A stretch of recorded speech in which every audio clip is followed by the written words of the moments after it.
ተመልሰናል ተመልካቾቻችን ቀደም ሲል በተከታታይ ስናደርሳችሁ የቆየነው የሳምንቱን የሀገር ውስጥ ዋና ጉዳዮች ነበር። አሁን ደግሞ የሀገር ውስጥ ትኩረቶቻችንን ገታ አድርገን የዓለማችንን ሰሞነኛ ገጽታ ወደምንመለከትበት የዓለም በሳምንቱ ጥንቅራችን ነው የምናልፈው። የዚህ ሳምንት ቀዳሚው አነጋጋሪ ዜና የነበረው አሜሪካ በመካከለኛው ምስራቅ ከእስራኤል ውጪ ለማንም ለመሸጥ ፈቃደኛ ያልሆነችውን F-35 የጦር ጀቶችን ለሳውዲ አረቢያ ለመሸጥ ከስምምነት ላይ መድረሷ ነው።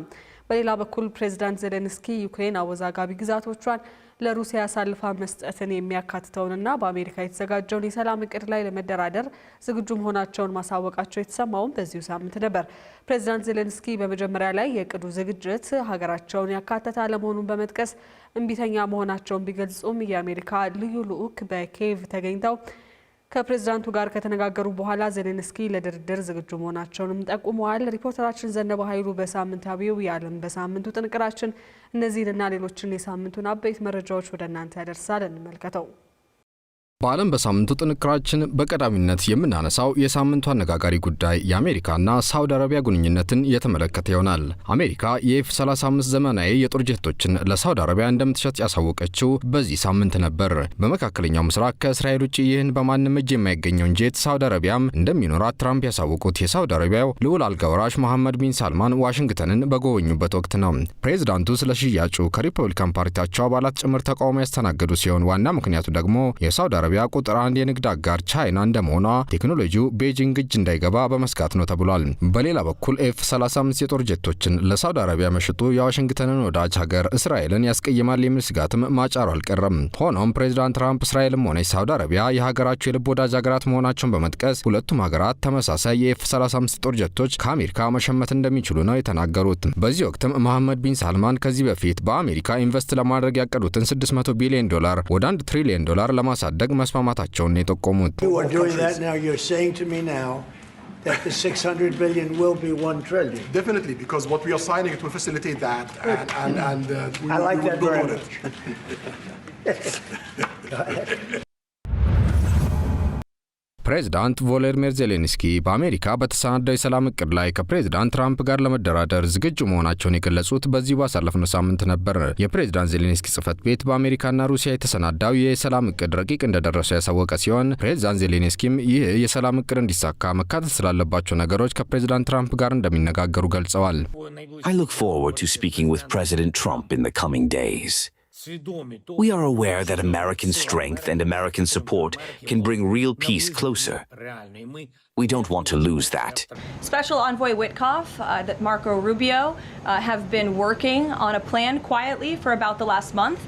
They've been engaging with both sides, Russia and Ukraine, equally to understand what these countries would commit to in order to see a lasting and durable peace. That's how you get to a peace negotiation, right? That's how it worked with Israel, with respect to Israel and Gaza and all of the Arab countries in the Middle East. ታዲያ ፕሬዝዳንቱ የዩክሬኑን ጦርነት በሰላም ለመቋጨት ዝግጁ መሆናቸውን ቢጠቁሙም አንዳንድ የሀገሪቱ ባለስልጣናት ግን የአሜሪካን የሰላም እቅድ ውድቅ ማድረጋቸውን የተነገረው።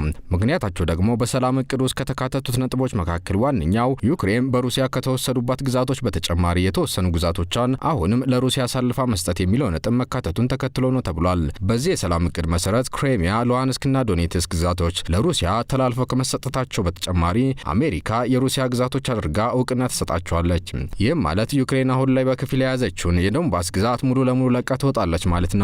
ይህ የአሜሪካ ባለ 28 ነጥቦች የሰላም እቅድ ሩሲያ ዩክሬንን ከወረረች በኋላ ጦርነቱን ለማስቆም ካስቀመጠቻቸው ቅድመ ሁኔታዎች ጋር ተቀራራቢ ስለመሆኑ ነው የተገለጸው። የአውሮፓ ህብረት ስለዚህ የሰላም እቅድ ምንም እንደማያውቅ በመግለጽ በሂደቱ ውስጥ ዩክሬንና አውሮፓውያን መሳተፍ አለባቸው ሲል ቅሬታውን ገልጿል። ይህ በእንዲህ እንዳለ በሰላም እቅዱ መሰረት ዩክሬን አሁን ላይ ያላትን ወደ 1 ሚሊዮን የሚጠጋ ጦር መጠን ወደ 600,000 መቀነስ ግዴታ ያለባት ሲሆን የኔቶ አባል የመሆን ጥያቄም ፈጽሞ አታነሳም። በሌላ በኩል ዩክሬን የደህንነት ዋስትና የምታገኝ ሲሆን በአሜሪካ አሸማጋይነት በሩሲያና በኔቶ መካከል የሰላም ስምምነት እንደሚደረስ በዚህ የሰላም እቅድ ውስጥ ተካቷል። ወደ መጨረሻው የሳምንቱ አብይ ጥንቅራችን ስናልፍ ደግሞ የዩክሬንን ጦርነት የተመለከቱ መረጃዎችን ወደ እናንተ እናደርሳለን። የሩሲያ ጦር በምስራቅ ዩክሬን የሚደረገውን ማጥቃት በዚህ ሳምንትን በመቀጠል የዩክሬኗን ኩፒያንስክን ከተማ መቆጣጠሩን ያሳወቀው በዚሁ ሳምንት ነበር። ምንም እንኳን ኪየቭ ብታስተባብልም የሩሲያ መከላከያ ባለስልጣናት እንዳሉት ከተማዋ በሩሲያ ጦር በመያዟ ፕሬዝዳንት ፑቲን ወደ አካባቢው ሄደው የጦር ግንባሩን ጎብኝተዋል። የኩፒያንስክ ከተማ ለዩክሬን ጦር የስንቅና ትጥቅ አቅርቦት መተላለፊያ ስትሆን ኪየቭ ከተማይቱን ላለመልቀቅ ባደረገችው ተጋድሎ በርካታ ወታደሮቿ በከተማው ተከበው ቀርተዋል። የሩሲያ ጦር እንደሚለውም የዩክሬን ወታደሮች እጅ እንዳይሰጡ ከኪየቭ ማዘዣ ጣቢያ ብርቱ ማስፈራሪያ እየደረሳቸው ነው። አሁን ሩሲያ ኩፒያንስክን መቆጣጠሯ ደግሞ ወደ ምዕራብ የምታደርገውን ዘመቻ በእጅጉ ያቀልላታል።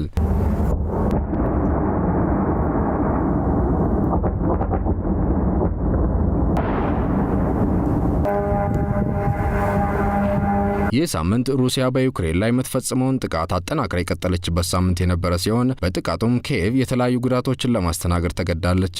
ሞስኮ በምዕራብ ዩክሬን ቴርኖፒል ከተማ ላይ በፈጸመችው የአየር ጥቃት ከ26 በላይ ሰዎች ሲገደሉ ከ20 በላይ የሚሆኑት ደግሞ መቁሰላቸው ተሰምቷል። በሚሳኤልና በድሮን በደረሰው በዚህ ጥቃት መኖሪያ ህንፃዎች ላይ ከፍተኛ ጉዳት መድረሱ የተገለጸ ሲሆን 22 ሰዎች ደግሞ የደረሱበት አለመታወቁ ተነግሯል። በሌላ በኩል ሞስኮ በዛፖሬዥያ በፈጸመችው ጥቃት በአንድ መኖሪያ አፓርታማ ላይ በወደቀ ቦምብ ምክንያት የ5 ሰዎች ህይወት ማለፉም ተገልጿል። በዚህ ጥቃት ህይወታቸውን ካጡት በተጨማሪ 10 ሰዎች መቁሰላቸው የተነገረ ሲሆን የቦምቡ ፍንዳታም በአካባቢው ባሉት የመኖሪያ አፓርታማዎች ላይ ጉዳት ማድረሱም ተመልክቷል።